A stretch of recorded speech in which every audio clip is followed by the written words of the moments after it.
பாலும் தெளிதேனும் பாகும் பருப்பும் இவை நாளும் கடந்துனக்கு நான் தருவேன் கோலம் செய் துங்கக் கரிமுகத்து தூமணியே நீ எனக்கு சங்கத்தமிழ் மூன்றும் தா. பெரியவா சரணம். பெரியவா போற்றி.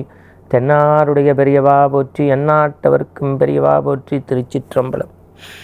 காஞ்சி மகாபெரிய சுவாமிகளுடைய பொன்னார் திருவடிகளை எங்களுடைய மனம் மெய் மொழிகளால் வணங்கி, ஆன்மீக அன்பர்களே, பக்த கோடிகளே, சங்கரா தொலைக்காட்சியின் இனிய நேயர்களே, உங்கள் அனைவருக்கும் எங்கள் குழுவினரோடு அனந்த கோடி நமஸ்காரங்கள். இந்த காஞ்சி மகான் தொடர் ஒரு வெற்றியை பெற்று பல்லாயிரக்கணக்கான நேயர்களுடைய உள்ளத்தை தொட்டிருப்பதற்கு ஒரே காரணம் உங்களுடைய வரவேற்பு. எல்லாருக்கும் நாங்கள் நன்றி சொல்ல கடமைப்பட்டிருக்கிறோம். காரணம், இந்த பாரத தேசம் பாரதி சொல்லுவான்ல, எந்தையும் தாயும் மகிழ்ந்து குடாவி இருந்ததும் இன்னாடே, அதன் முந்தைய 1000 ஆண்டுகள் வாழ்ந்து முடிந்ததும் இன்னாடே, இதை வந்தனை கூறி மனதில் நிறுத்தி வாயுற வாழ்த்தேனோன்னு நம்ம நாட்டில் நடக்கும்போதே நம்முடைய பாரத தேசத்தினுடைய பண்பாடு, கலாச்சாரம், நாகரிகம், மங்கள மரபுகளையெல்லாம் இந்த மண்ணுக்கு தெரிய வேண்டும் என்கின்ற நோக்கத்தின் காரணமாக அடுத்த தலைமுறைக்கு இந்த கருணை கடலை பற்றி, 68வது பீடாதிபதியை பற்றி ஒவ்வொரு திசுக்களிலும் சொல்ல வேண்டும் என்பதுதான் இந்த தொடரின் நோக்கம். இன்று நாம் சிந்திக்க இருக்கக்கூடியது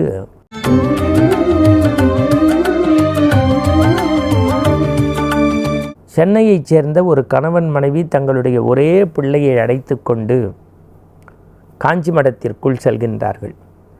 பொதுவாக மடத்துக்கு ஏன் மனுஷன் போகிறான்னாலே இந்த மண்டைக்குள்ளே ஆணவம் இருக்கக்கூடாதுன்னு தான். நம்ம உடம்புலேருந்து ஆவி பிரிகிற வரைக்கும் ஆணவம் கூடாதுங்கிறது தான் நல்லது.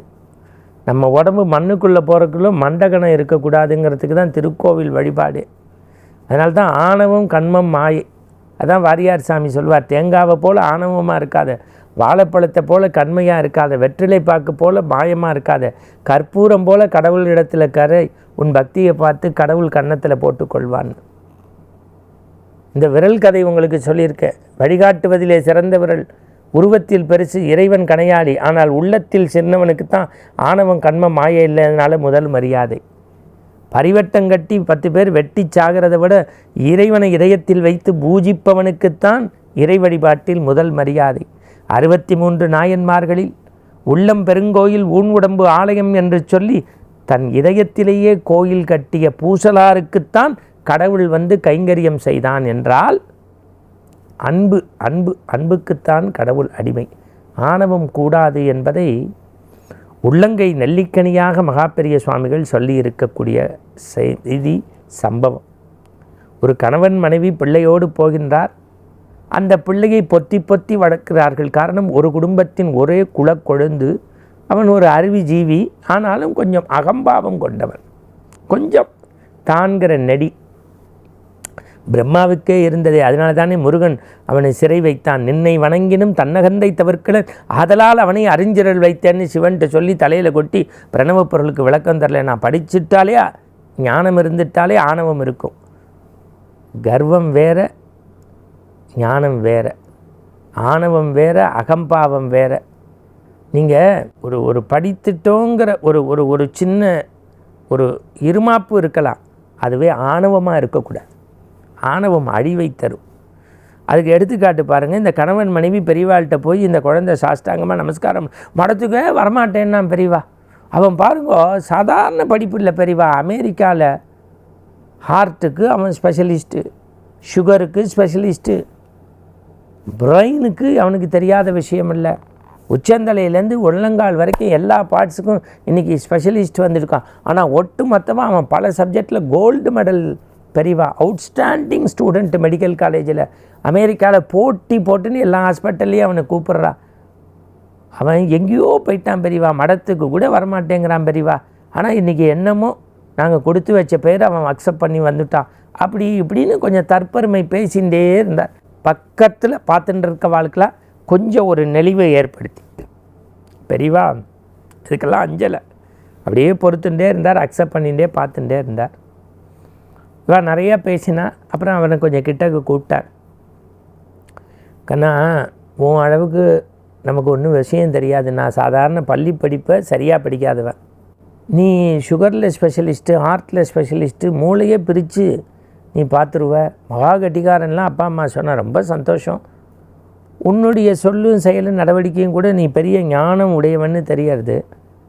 இந்த வயசான காலத்தில் எதையாவது பிதற்றின்றே இருப்போம் பார்த்தியோ, அது மாதிரி எனக்கு ஏதோ சிந்தனை. இப்போ ஒருத்தன் இறக்குறான்னு வச்சுக்கோயேன், நீ தான் இருதயத்தையே மாற்று அறுவை சிகிச்சை செஞ்சவனாச்சே, அந்த உடம்பில் இருக்க உயிர் எது வழியாக போகும், எப்படி போகும், எங்கே போய் சேரும், ஏதாவது சொல்ல முடியுமான்னார். விஞ்ஞான ரீதியாக அதுக்கு விடை ஒன்றுனான்னு டக்குன்னு கேட்டோன்னே அவனுக்கு ஒன்றுமே தெரியல, ஆன் த ஸ்பாட்டு. எப்படி நீ தான் ஹார்ட்டுக்கே மாற்று அறுவை சிகிச்சை செய்கிறவனாச்சே, இந்த ஹார்ட்டை கிழிச்சோன்னே அந்த உடல்லேருந்து உயிர் பிரிஞ்சு எங்கே போய் எங்கே சேருது, அது எங்கே போய் இணையும், ஏதாவது ஒரு நாள் சொல்ல முடியுமான்னாராம். ஒத்த வார்த்தை சொன்னாராம் பெரியவார்ட்ட.